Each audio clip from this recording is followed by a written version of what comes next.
Allah gives us universal lessons in the course of just telling a story. Everything in the Quran is of timeless value. There's lots of things that happen in a story, especially in a historical account, but Allah is very selective in telling a story, and He only tells us bits that are the most relevant for our guidance. So one thing that really struck out to me is when Moses had fled and he was in Madian, and he helped these two girls get water for their animals. And then they left, and their father asked, how did you get water so early? And he sent one of them back. And Allah actually, of all these details, like you would imagine Allah would highlight details about like Judgment Day or the battle between the Pharaoh and Moses, or when he was able to come back and challenge, or how he escaped, like big details. But in the middle of all of that, in the final revelation of Allah, Allah takes the time out to mention this little, what seems like a minor detail. وَجَاءَتْ إِحْدَاهُمَا تَمْشِي عَلَى اسْتِحْيَاءٍ. One of them came all the way, walking. Now there's two ways to translate this. She came walking shyly, like in a shy way, and she came walking over to him despite being shy.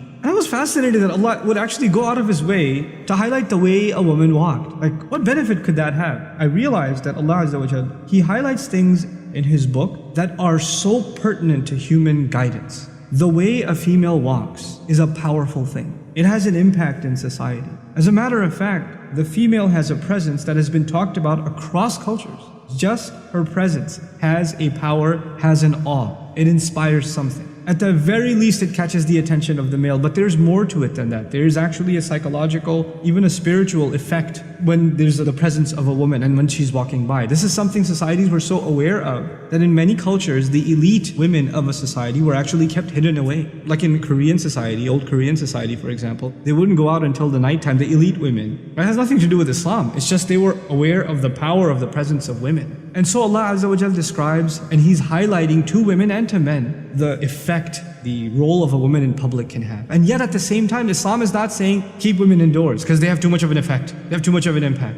Guys know, the ones that are watching this video, they're sitting in an auditorium classroom and a girl walks into the class, right? She doesn't have to be the most beautiful thing you've ever seen. But so long as she's a female, everybody in the room is gonna at least for a second look and then, okay, yeah, it has an effect. A guy walks in, that's what happens. So now Allah is highlighting a couple of things. One of the most beautiful things that's being highlighted here is despite her shyness. In other words, she has to engage in society. She has to go out. And yes, there will be people that stare. And sometimes if you have a vulgar society, people comment and whistle and make passes at them, or worse. There are societies where even harassing women on the street has become common. Sometimes verbally and sometimes even physically, it's become common. But yet she has to engage in that society. So she has to find a way of engaging in it. She can protect herself, and yet at the same time be a participant in society. The second thing that's really beautiful here is she walked shyly. In other words, she walked guarding her modesty. She realized that she has a presence, and she realized that this is something that has an impact on others. It's not just about her, it's actually about recognizing the presence that she carries. And so she walked in a way that is shy.